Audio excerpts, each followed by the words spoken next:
And although it's a couple of years old, there's a lot of information in there that I think is relevant for this particular session.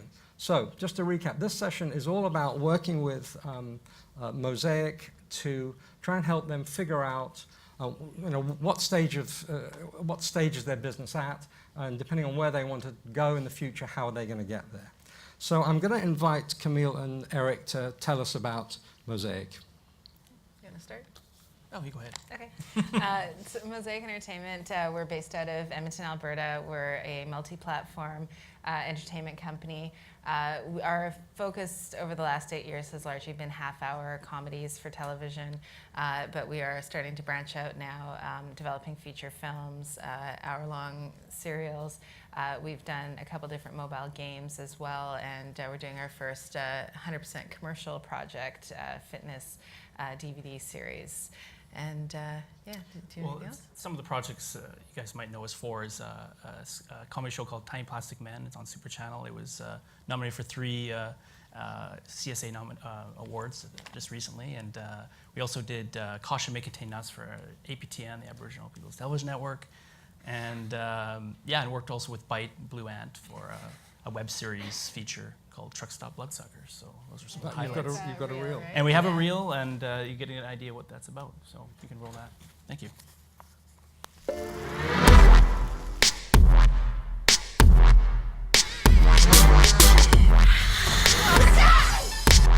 I do not care.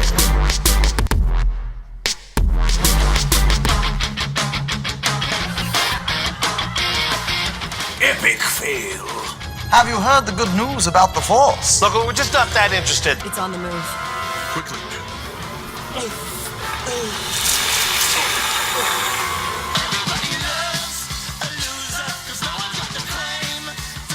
Testing toy prototypes is serious business. That's a wheel. Everybody take a drink. Okay, so I got a head and a stapler. What does that mean? The amazing Gaston Lebeau. Sports is just watching people exercise. How does this work? Look, you don't know. I am the Santa. Fun for everybody then. Look at this. It's a puppy dog.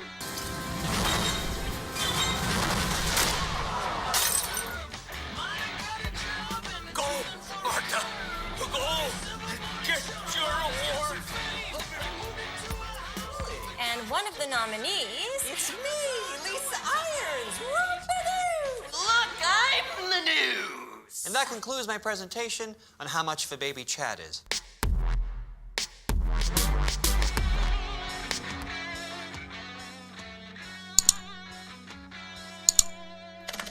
Let me look into my ball. It says, can you make that out? One cute little kitten has been pushed too far. It's Gaybots, the new mobile game where you battle your bots against the evil robo-foes. Featuring LGBT characters and content. Positive images promote awareness and inclusivity. I am a vampire.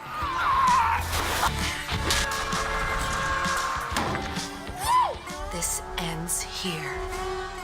I've always wanted to say that. Sounded awesome. And I'm October. There's 3 of us, and hopefully more than 3 of you. I'm Kristen, the cosplayer.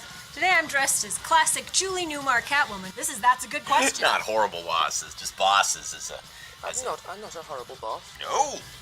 You're like my new mom. So why is Flow Power different than any other workout program out there? We use the best moves from a variety of disciplines. Strength training, yoga, Tai Chi.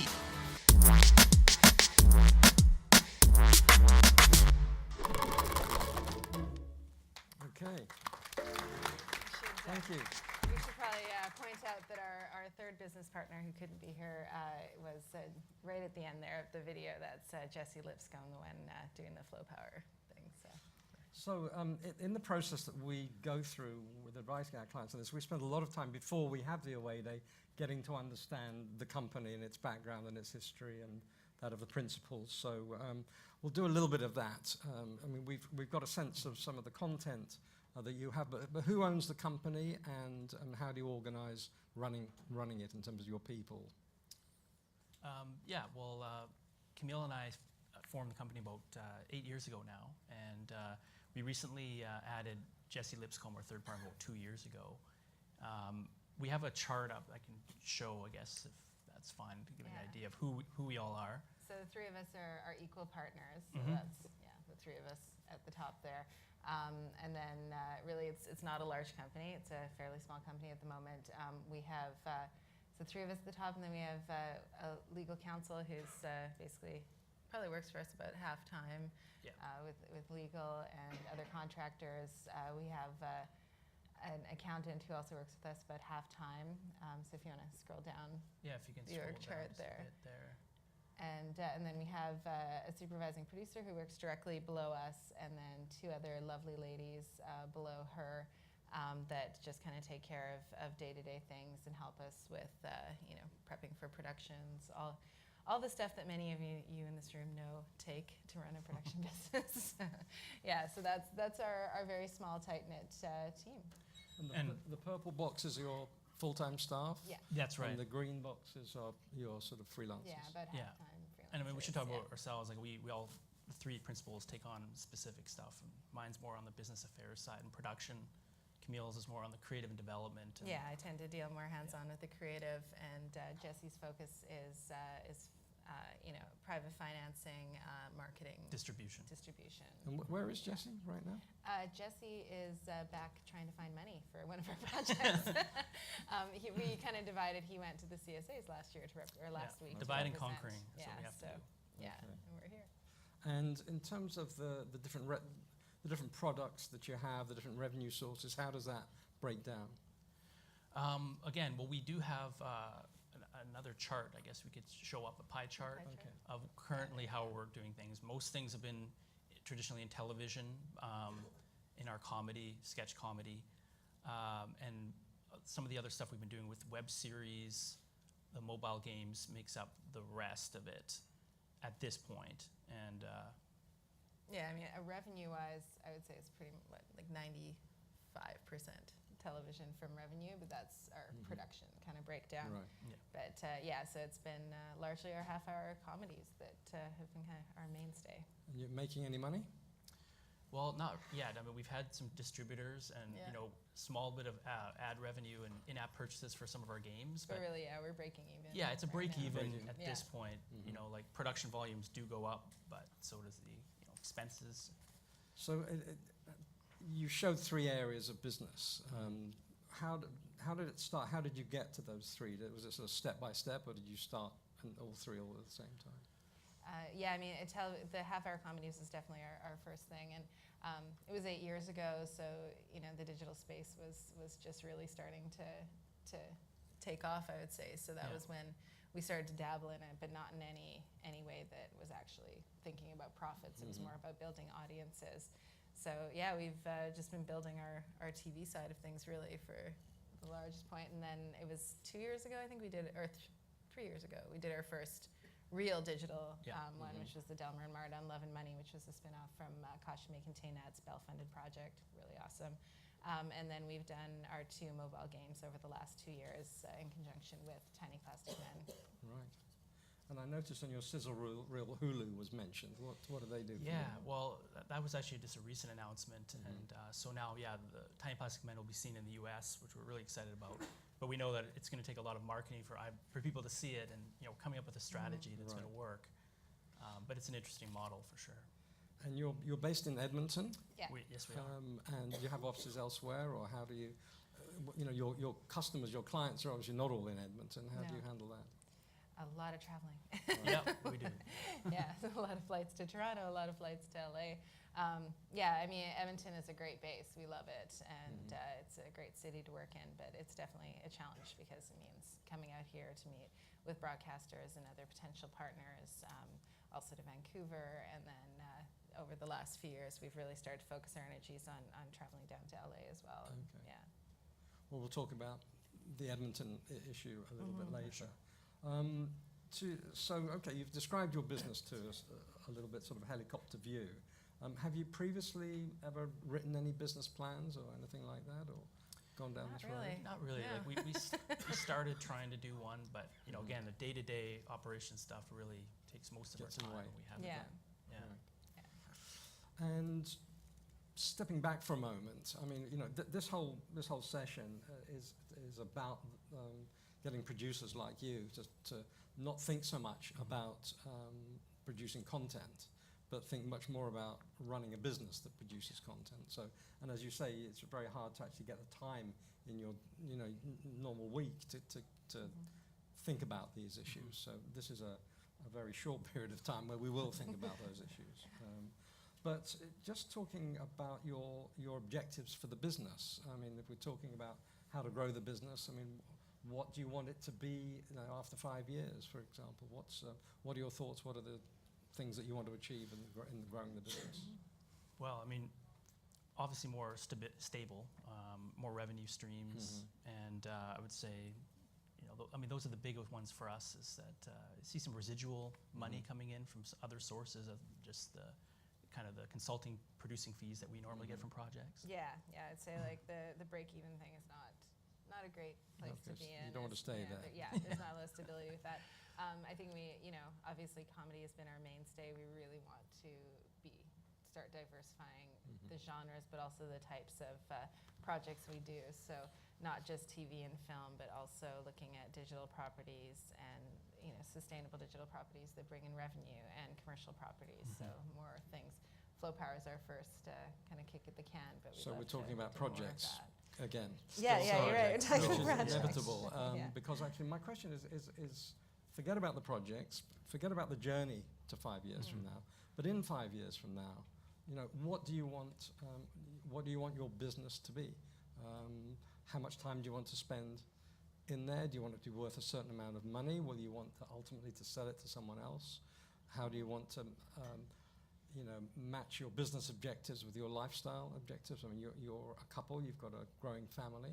Yeah. What are your personal goals as they relate to business? I think the biggest thing for us is to really make it a very sustainable business, have enough income that all of us are very comfortable, and we're able to hire people to do the day-to-day management so that we can focus on the bigger picture. And I mean, definitely from a personal perspective, be able to spend a little bit more time with our kids, and maybe a few less working till 2 in the morning nights would be kids awesome. go to bed, work till 2. Yeah, It gets tiresome after a while, but more balance, like just finding that balance. Yeah, absolutely. But still, I mean, our goal when we first started this company was to create work for our crew and our talent in Edmonton, and that's still our main goal, is to really be able to be able to continue doing that without feeling like there's a concern that the business may not make it, right?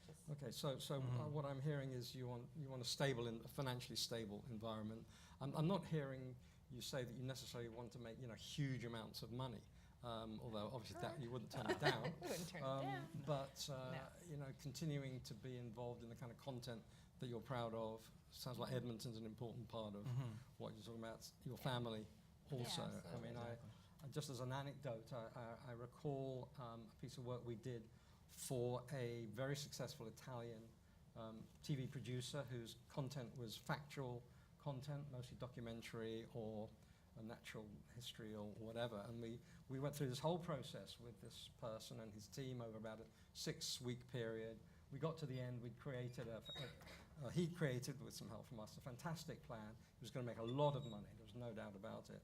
And when we were celebrating the end of this process and he had his wonderful strategic plan, I asked him a question I should have asked at the very beginning, which is, why is it in this sort of library of assets and types of programming that you make over here, you've got this one show you make over here, which is a documentary about the America's Cup sailing competition. It's got nothing to do with the rest of your business. Why is that? And he said, I love sailing. He said, I go sailing 3 months minimum every year. And I stopped and I said, well, not anymore. I mean, we've just created a plan for you that's going to keep you working hard with maybe 3 weeks available. How do you feel about that? He says, I don't want that. I need to go sailing. So we didn't rip the plan up, but we basically had to revisit the plan, to make sure that the business plan matched his personal objectives. So I think particularly for you and Jesse, your partner, as a family, you know, making sure that the business is moving in the direction that ultimately delivers what you want for your personal situation is critical. Yeah. Okay, so we've spent a bit of time thinking about the company as it is, as it has been, a little bit about where it might go and about your objectives. The next part of this process would be to conduct an analysis of your business, and we're using a pretty standard consultant type of process called the SWOT analysis, which is basically analyzing deep ways, in as much depth as we can in this short amount of time, the strengths and weaknesses of your company and the opportunities and threats that you face. I'm just going to ask people here who have businesses, who has done a SWOT analysis on your own business? Okay. And who of you are thinking, crikey, I wish I had done a SWOT analysis on my business? Well, nobody's fessing up to that one. All right, well, but I assume most of you have heard of this process. So what we're going to do, I'm going to ask you to tell me what you regard the strengths of your company, as it currently stands, are. And I'm going to suggest to you that the strengths have to be strengths that are more advanced, are better, and put you ahead of the typical competition that you might face in other companies. So what would be some of the strengths, or the first strength that you reckon you have? I think just like the kind of bigger bang for the buck based on the budgets and the shows that we do in Edmonton, working with the smaller broadcasters, we really find ways to leverage money and do that, I think, more than maybe other places. So are you saying your production costs are lower, and you can, for a lower cost, give your clients the same kind of quality they could get elsewhere but would pay more for? Is that what you're saying? That, as well as just creative ways of creating financing strategies and stuff like that that leverage public funding and private funding, and help the broadcasters out with lower license fees. So, all right. So, I get the low cost aspect, which certainly at the moment, at the level of activity that you're currently at, I can see that. The innovative financial structuring, public-private combinations. Tell us a little bit more about that without giving too much away. No, it's fine. I mean, we work a lot with our broadcasters to find, ways where we leverage public money with their license fees and work on different platforms as well. So we're reaching more audiences. So really, and also repurposing content, stuff that we can put on that would be maybe shown on the web, where months later it can be repurposed for TV, so they get the best of both worlds. We've been able to do that quite a bit with our projects so far. You mentioned private sources of finance. What would be the nature of? Well, I mean, most of them are. The broadcaster license fees and other sometimes private funds like like Bell Fund and other projects, stuff like that we have. But you don't have a rich uncle who? No, not yet. But yeah, that's something we are working on, though. Is we do have access to some private financing. Edmonton is great for that, so that's something that we are definitely, I would say, is a strength as well. So there's funding in Edmonton, private funding and public funding that helps businesses grow that you think you might be able to access? Yeah. I mean, it's a rich city. It's an oil city, so there's lots of, and people get bored with oil and they want to try and invest in more interesting things. So yeah. So, all right, give me some more strength. One of the things with our partners, there's a diverse background between the three of us. So I'm Aboriginal, Jesse is Black Canadian, and then we've got Eric, the white guy. Token white guy. But I mean, so I think that we've got some interesting stories to tell. We've got access to interesting communities. Oh, right. So the networks that you can use, the three principles come with some interesting and diverse networks. And other examples of how that has been converted into income-earning properties. I mean, our very first show was Caution May Contain Nuts, which was on APTN, and we actually made a point of making that a diverse cast and a diverse group, because that was important to us to have a show where we have a lot of different backgrounds in one group. So, yeah. What else have we got? Well, we're very hands-on. Like, we all take up different roles. We really do a lot of that. Also, all three of us, we're pretty much all invested in the business. Like, we don't have any backup plans or anything. Like, we do this, pretty much 24 hours a day. So we're super dedicated. Okay, so the three principals are very hands-on. Yeah. And do you cost your time as principal's time in there? Is that It's kind of how you're so low cost? Maybe? I mean, that is Yeah, part of how I'm we're pretty able sure to keep things our down. hourly salary is not good. Yeah, we wouldn't want to add that You up. can make more money working for someone else doing that, probably. Yeah, I'm sure we could. So I'm going to challenge that as a strength. Yeah, that's very actually. true. One of the other strengths that we have that kind of got us started is that Edmonton has a really rich talent base of actors and writers, comedy especially. So that's what we've tapped into. Yes, your reel is complete with full interesting comedy ideas. Yeah, I mean, Tiny Plastic Men is 3 Edmonton writers and stars. Caution Me Contain Nuts was the same. So yeah, that's been a big part of what we've done is work with them. So there's talent. So Edmonton is giving you some interesting kind of financial support potential. It's got a talent base that offers, particularly in comedy, some other issues. Are you among the Edmonton production community? How much of a big fish are you in that pond? Yeah, well, I mean, there's maybe a handful of people that are in the scripted world. There's a lot of documentary filmmakers and feature films as well. But in what we do, I'd say there's a handful of people doing what we're doing. Yeah, I'd say we're one of the larger employers just because we do scripted, so we hire larger crews when we're in production. There's probably just a handful. And your production is mostly made in Edmonton? Yeah. Yes. Yeah. That's interesting. So you haven't taken a production and shot it somewhere else yet? Not yet. Nope. Not yet. Yeah. Have you considered doing that? Yeah, I mean, if the production calls for it, we have some stuff in development that it would make sense to shoot in Vancouver, for example. So yeah, I mean, if it makes sense to shoot somewhere else, we do like to support the Edmonton community, and it's a great crew, and we have a great talent base. So far, it's made sense to just shoot there. What else do we have, strengths-wise? Strengths. Let's see here.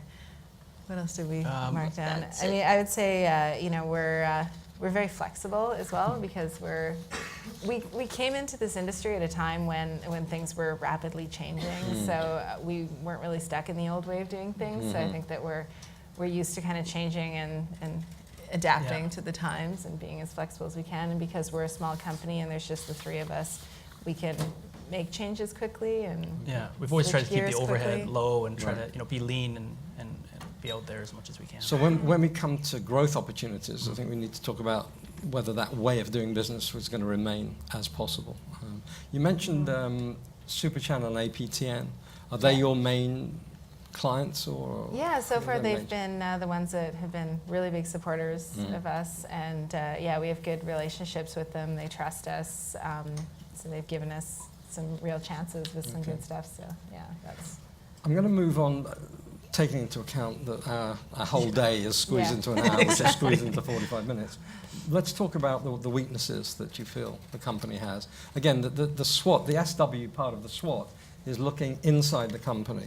The OT, opportunities and threats, is when we look outside the company or what's going on. But what are the weaknesses that you I'd say that we're really spread thin because the amount of projects we have and trying to do development as well. Like it's just our time management is could be. And are you referring to the 3 of you in that? 3 of us, and then comment. filtering down to our employees as well. Okay. So you're spread too thin. Yeah, really. Yeah, we're definitely. And in terms of the way the 3 of you run the business, that chart showed a very flat management structure. So who's in charge of what, or how do you split responsibilities? Yeah, well, that's something that's been evolving. We've been learning, especially having Jesse's our 3rd partner and how to do that. And we have evolved a little bit that way, where we specialize, like you're saying, in development and creative with Camille, and the business and production side with myself, and Jesse the marketing, distribution. Like we have those roles, but there's still some overlap and inefficiencies there. We know, and and I think things that fall through the cracks too. Exactly. Because we're all busy trying to make the bigger decisions, but we're also having to take care of a lot of the day-to-day details as well. Yeah, like very reactive to a lot of things. Yeah. So there's three of you. Do each have equal shares, or how does it work? Yeah. Yeah. We're Okay, three. so there's three Yeah. partners, two of which go home together every night. Yeah. So what about the one who doesn't go home with you? I mean, do you ever get any tension in terms of making decisions? Or? I wouldn't say tension, but definitely it's noticeable that sometimes we lose communication, and especially when we get really busy on a project. Eric and I tend to work more on our scripted series, and Jesse's doing more of our private things. So when we get really busy, we tend to kind of go like this, and then Jesse's off doing this, and we're off doing that, and it's hard to keep in touch and make sure that we're communicating as a team. So that's definitely So what's the way in which you do make sure you communicate? Is there any formal? Yeah, I mean, we try to do weekly. We try to do kind of weekly touch base meetings. Yeah, or, in-person meetings, and yeah. Do they happen every week? Nope. They don't. Yeah, quite often one of us is out of Well, town. yeah. I mean, you're not going to be in the Yeah. same place, so that's hard. What else? How's cash flow?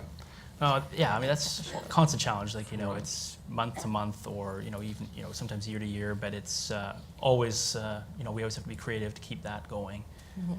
And obviously that would be the first thing I'd like to change for sure. Yeah, cash flow is always difficult for sure.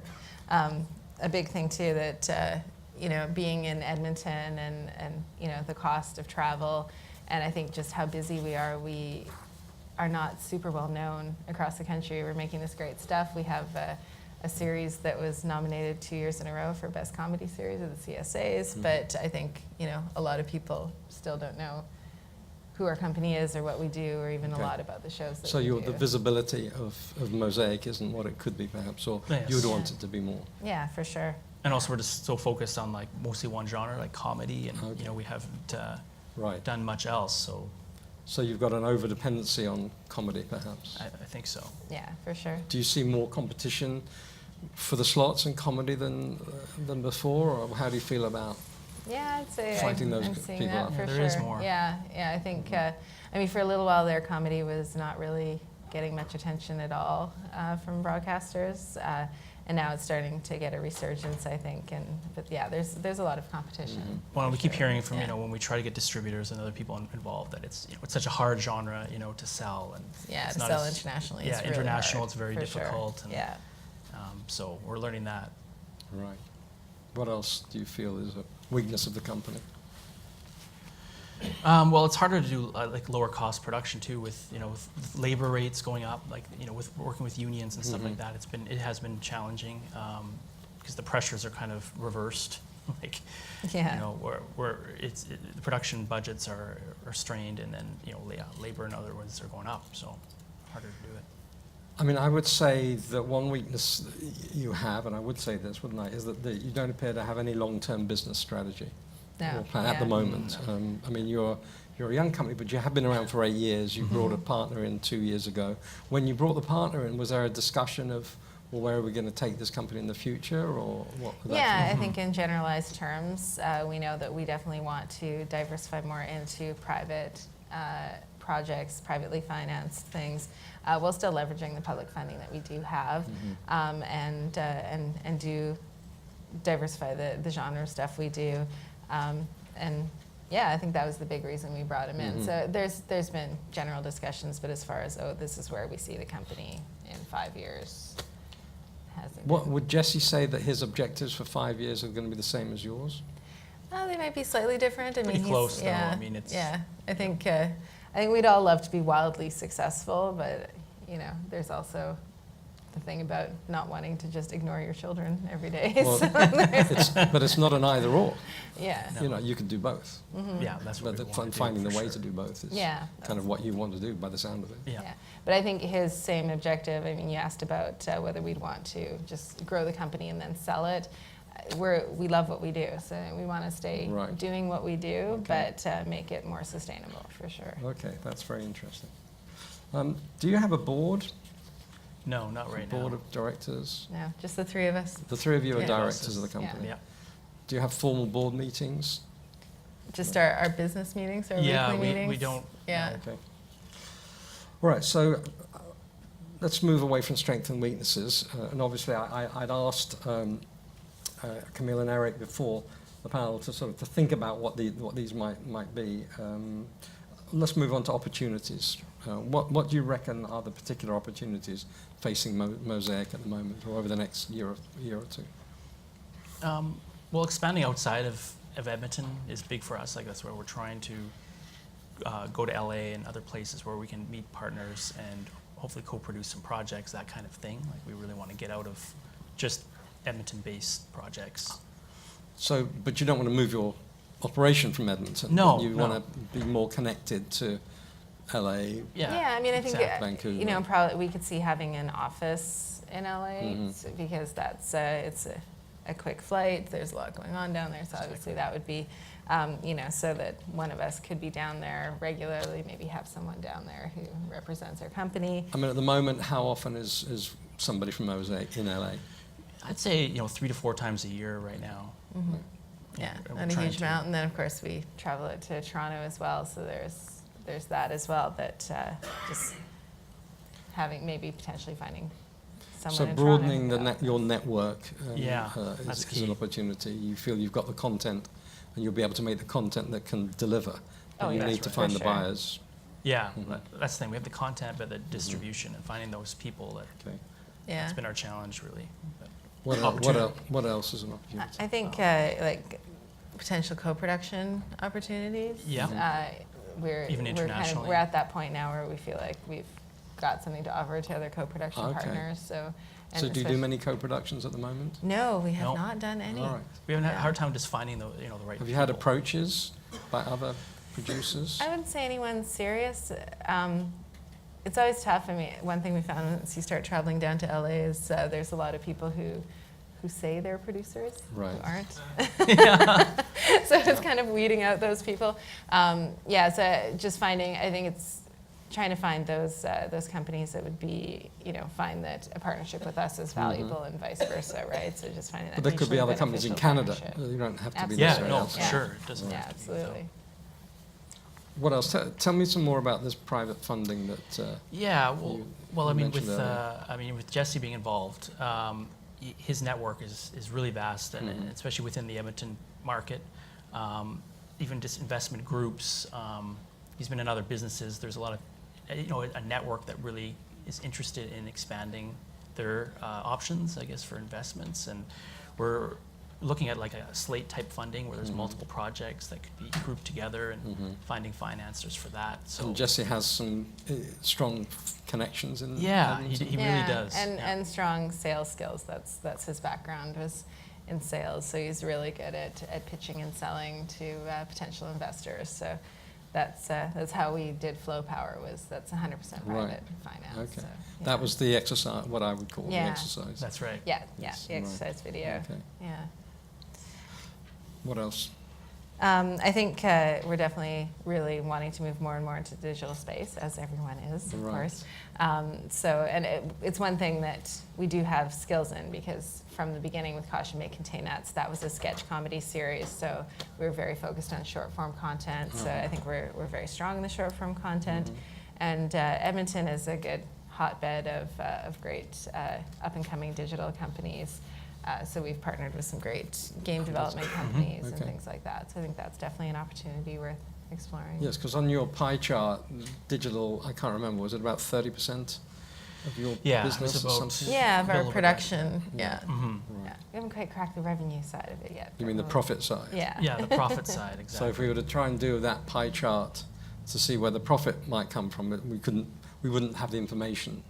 Yeah, there's not. I mean, our games are showing a little bit of profit right now, but it's nothing huge yet. But yeah. All right. Let's go on to threats for a moment. I mean, when we do an analysis like this, normally we have quite a reasonable number of strengths, more weaknesses. Lots of things that are regarded as weaknesses, particularly for a company at this stage of growth. Fewer opportunities, just in number, and then probably not that many threats. And usually most of the threats are issues that a company can't do anything about. But anyway, true. what would you say? Well, yeah, That's what I I'm said saying. before, like labor costs and with unions and stuff like that. Okay. It's been So an increase in cost of production because Yeah. of, and I suppose if you're a main employer in Edmonton in your sector, the busier you are, the more you're going to suck up capacity. Yeah, So that's is there a capacity issue possibly? Yeah, I mean, there is. I mean, the crew base is pretty small. Like, we have, maybe 2 crews, at a time, right? So if there's more productions going on, sometimes, we have to find people from other provinces to come fill the positions, which makes it very challenging on the budget.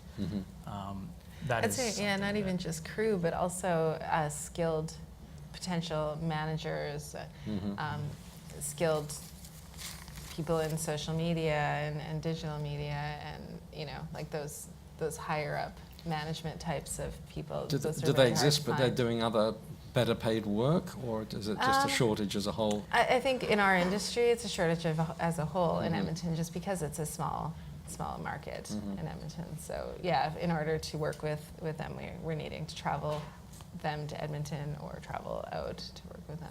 So if I was to say to you, which I'm not, but one solution, one potential strategy would be to lift everything from Edmonton and put it in the centre in Toronto or somewhere like that, regardless of the fact you're not going to do that. From a business point of view, would that give you a big growth potential?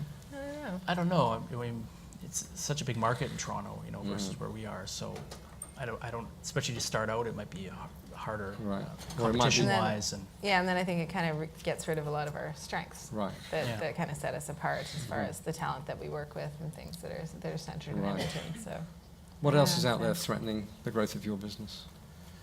I don't know. Like, I always think like there's not scarcity out there. Like, we're not really concerned about that. I mean, normally there's always solutions even with those threats, like with being too busy and having to bring in people. But I mean, there's other stuff out there that I know that's bringing costs of bringing budgets down, is stuff like piracy and things like that we can't really control. But we are seeing that's a big impact on advertising. I mean, even if there are threats about which you can do nothing, it's important to know what they are. Yeah. Well, and I think just in general, there's been a huge amalgamation of broadcast groups, obviously, which I think everyone here is dealing with.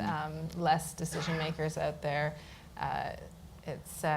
And obviously the advertising dollars are moving over to the digital side, so the traditional TV model is quickly, changing, and something that's something everybody feels. I think everyone needs to adapt. In fact, a lot of the analysis we've just done with your company would be exactly the same in many instances with companies we've worked with in other countries, particularly if they're not based in the centre, in the metrocentric, area, centre of the industry.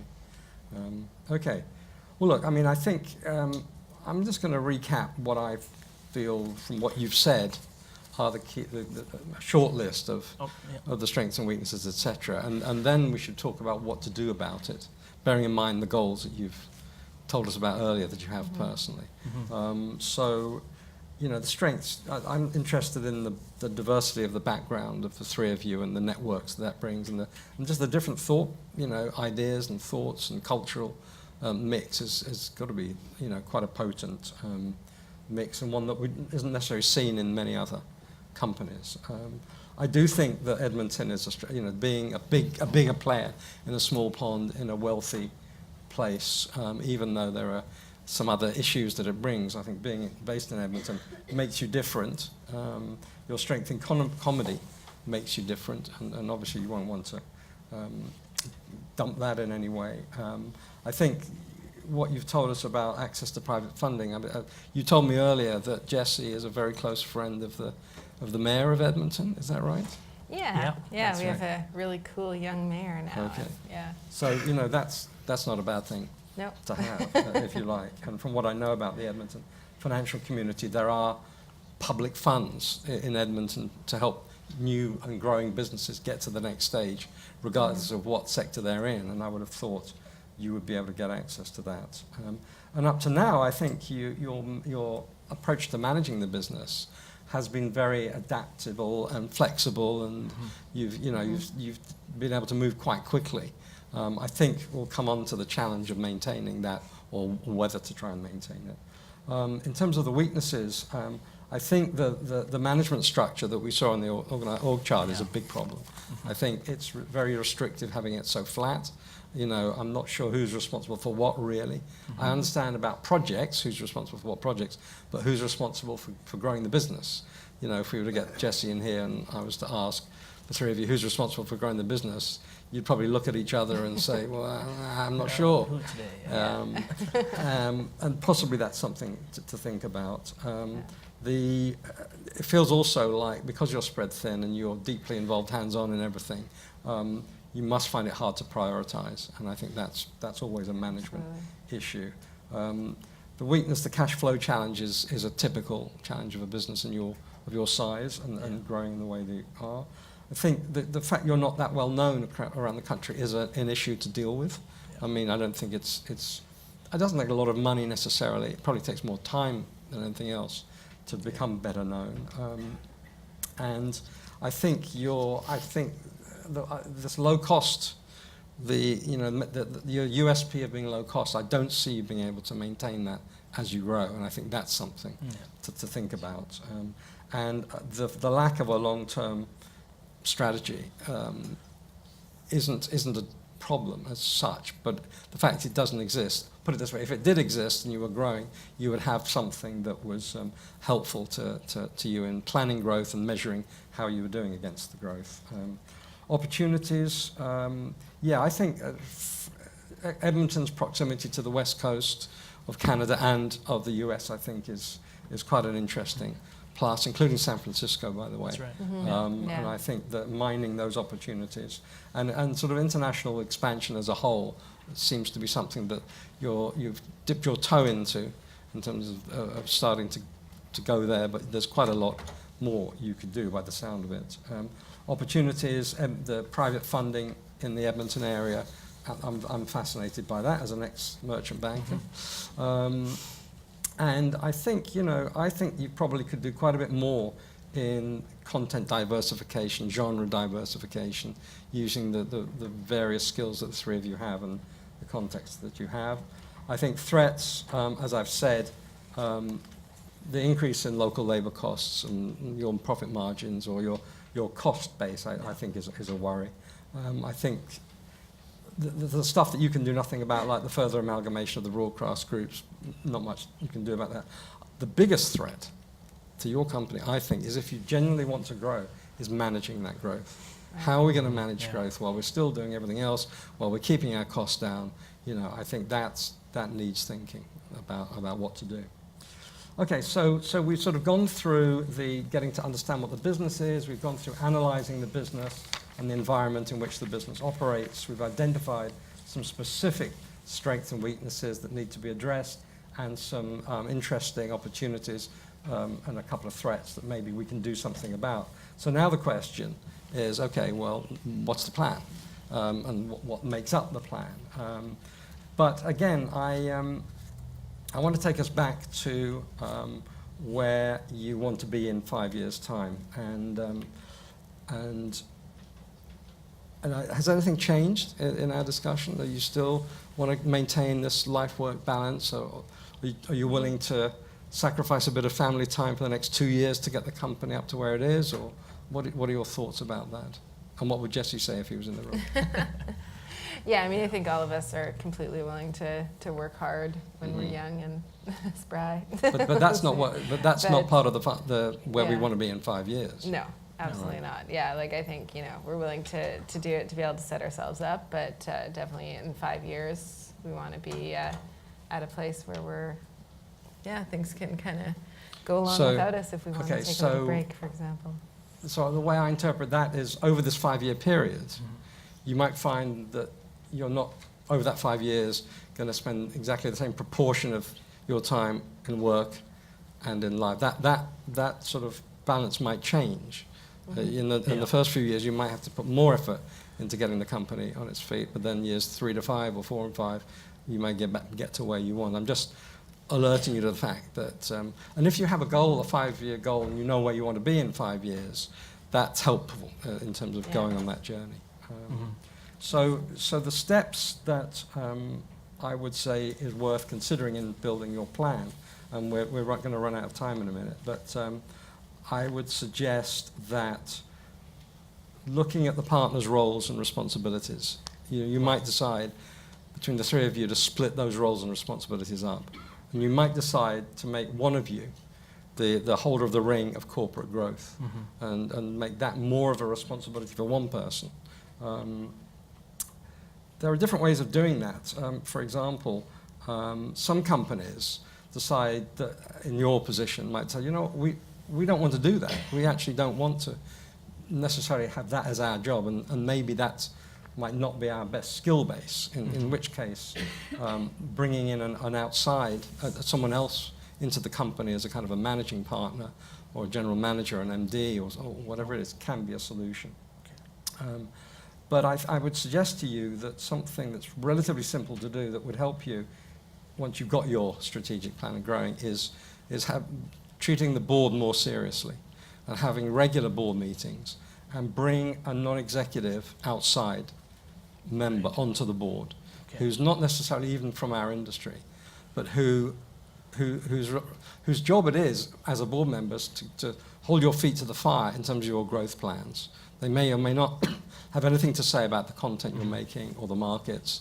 Their primary responsibility would be building this company up towards sustainability and investment readiness, which is something that, if you have a regular quarterly or 6 weekly or even monthly board meetings, even if they're quite short, that could be something to think about.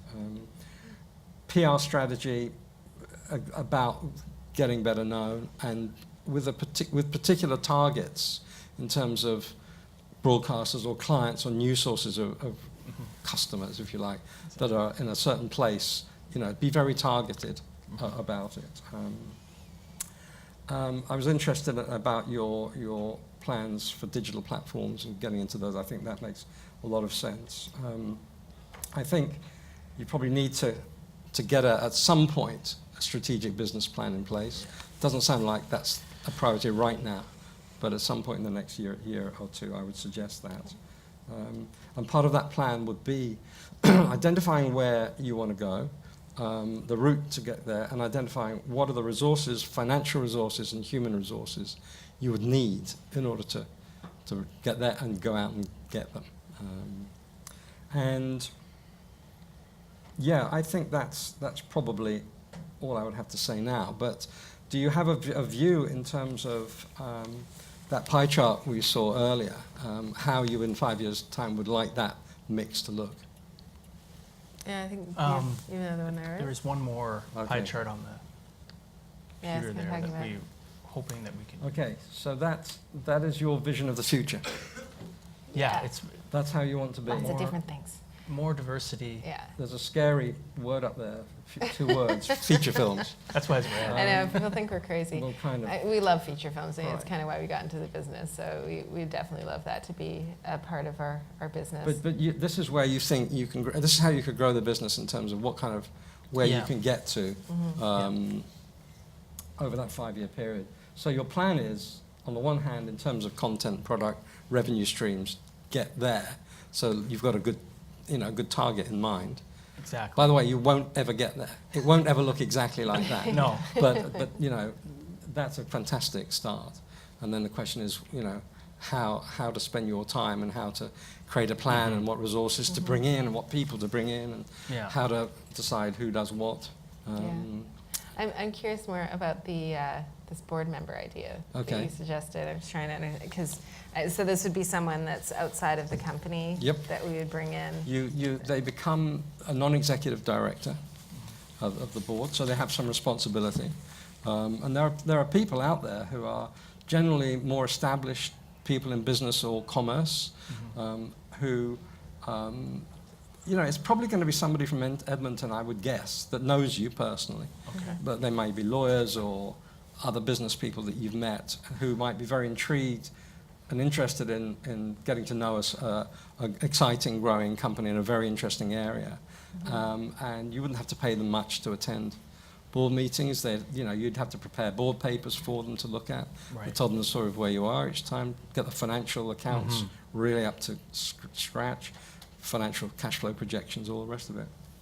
And then every time you get together as a board, that person will test you on where things are going and what's gone well, what hasn't gone well, how might you recalibrate the plan.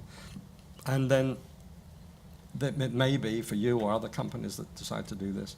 If you ultimately want to raise money for the business, equity or debt, that you could give that person primary responsibility to help you do that. And if they're able to do that, you could compensate them with some kind of finder's fee or success fee. So anybody come to mind that you could? Yeah, I think there's a few people that... we do have that kind of network that we'll look at again. I had a question about, though, like you were saying about the business planning, where you don't recommend doing it like right now. Like, why would you? Well, I mean, you could do it right now. I think that you say you're breaking even. Okay, so I think the best time to do that sort of plan is when you're starting to you're going in a direction, you're on a path where you can show people that you're starting to make a bit of money. Not necessarily much. Right. So it might be later this year or what have you. Okay. But, I mean, a business plan can be used for a number of purposes. You can just have a business plan for you guys in the company as a kind of blueprint for where, here's the map, here's where we're going. Right. This is our journey planner, and just keep that in mind with your board member and test yourselves as you're going along. But most usually a plan is converted at some point into some kind of money-raising document, an application for finance, a prospectus kind of thing, and that's that can be different. You can have a plan and you can have different versions of it for different purposes. So like Flow Power, for example, which is our first kind of purely commercial venture, if that started to take off and when it starts to take off and make some money, then that might be a good chance.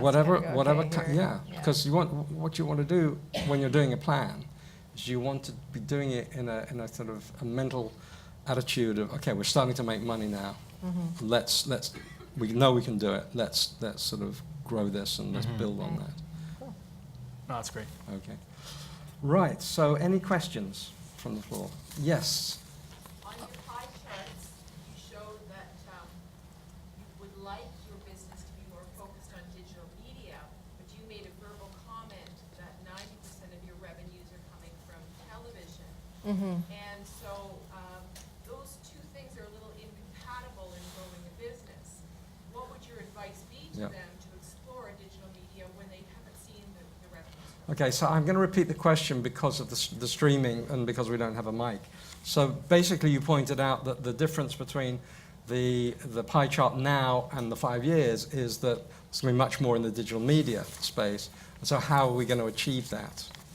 Is possibly, one way. Yeah, on our revenues. Yeah. Well, I think, that needs planning. That needs analysis. That needs looking at what is the content that we are currently making that we're good at or that we could be making with our current skills and networking, and what is that kind of content that would work on these platforms, and what would be the route to market? I mean, you mentioned Hulu as one area, and what would be the route to market? And you so the pie charts are an aspiration rather than a plan, to be honest. And so the plan is all about, we know what the aspiration is, what are the steps we've got to take to get there. The great thing is you've got an aspiration. A lot of companies that we work with, we spend a lot of time helping them figure out what their aspiration really is. And frankly, quite a number of production companies don't want to grow necessarily. And they don't necessarily want to be able to raise money. Actually, what they want to do is keep making the stuff that they're making, win the awards that they're winning, and making sure they can pay the bills and maybe get a new car every 5 years or that second house, the house in the country. So, and it's important for people to be honest about what they want. And I think you've been pretty honest in our conversations, and I think you're sort of, there's a challenge that you've already surfaced in that life-work balance. And I think it's absolutely right that you should maintain your focus on the 5-year balance that you want. I think what I'm saying is during that 5 year, that balance might shift, here and there. But thank you for the question. Yes, Peter. Oh, we've got a microphone. Oh, okay. Yes, thanks. If you talk, it'll pick up. Okay, good. So I imagine that when you hired or brought on Jesse, that was a big decision to make, and you thought about it, and it sounds like it's worked out, so that's really great. One way to grow, which I think Jonathan has been talking about, is to add others to your team. So my question is, you know, if you had to think about it now, what kind of person would you add at this point? Is it someone who will get you into the drama or some other genre, or somebody who is got core contacts with the next tier of broadcasters, or, you know, several ways you could slice it. Just wondered if you thought about that. Yeah, I mean, we've definitely tossed around some ideas. I mean, one thing is someone who is actually centered in another space, so either, you know, LA, San Francisco, Toronto, that kind of thing, that is more, you know, in the face of decision makers and other potential partners. And yeah, I'd say that someone who's maybe has experience in branded content, because that's an area we'd love to get into, but we feel so completely out of touch with it and don't really know how to get into that side of things. But I think it's a really, given our skills at making really great short form content, to be able to start connecting with someone in the branded space, you know, if we could find a partner who's good in that. And somebody in the marketing space who can really, you know, get more eyeballs on the content that we have and start to generate those revenues, like somebody that's really focused on that. I have a question for you in that regard. If it's about bringing people in, someone into the business who's bringing in some skills, relationships, revenue streams, you might find it hard finding those people in Edmonton. Yeah. Yeah. So that's for sure. What has Edmonton got as a city that you can use to attract, you know, isn't it time for Jesse to call the mayor up and say, look, there's this hot person who in Toronto who is quite interested in the move here, but we need to sell Edmonton to them. You know, how do you deal with that? Yeah, well, you know, except for the weather, which, we're in Canada. Edmonton's actually a growing city, and I think we're the fastest growing city in Canada right now, aren't we? And the youngest, there you go. Yeah. And there's actually a very great theater scene, great nightlife scene. Yeah, it's a really wonderful place to live. So I think we are, you know, similar to our company. Edmonton is not well known as to how awesome it is. It's kind of a hidden gem, but so I think that's actually a really good point to talk to the mayor. Goes, so how can we and the we startup attract community these people, that right? we have, like what we're part of, like they're So I'm very attracted to the fact that you're a big wheel in a sort of smaller pond, and I think if Edmonton has a good story to tell, that could be tremendously to your advantage. Look, we've run out of time, and I want to thank those of you who asked questions from the floor, but I very particularly want to thank Camille and Eric for being brave enough, although I'm sure they didn't realize what they were getting in for when they agreed to it, to go through this process. I hope it's given you a bit of an idea of what it is, of the difference between being a producer and being someone who runs a business that produces. And that's really what this is all about. So I'd like to show our collective appreciation and thanks to Camille and Eric.